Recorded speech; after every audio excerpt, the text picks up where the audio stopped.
Hello, this is Derek Wilson, and in this segment, I'm going to show you how to add a measure to a Power BI data set.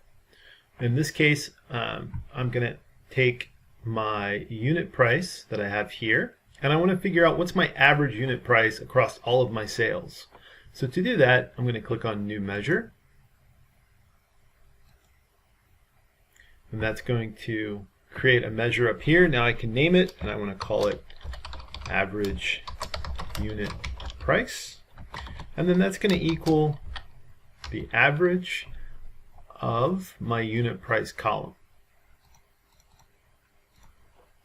In parentheses,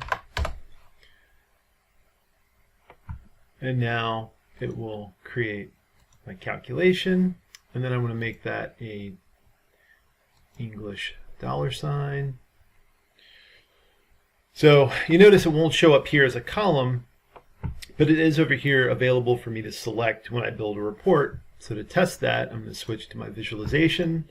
I'm going to drag the average unit price over, and then I'm just going to change it to unit price is 55.67 across all of my data set. This will automatically recalculate as I do things to the data, such as slicing it by product line, date range, etc.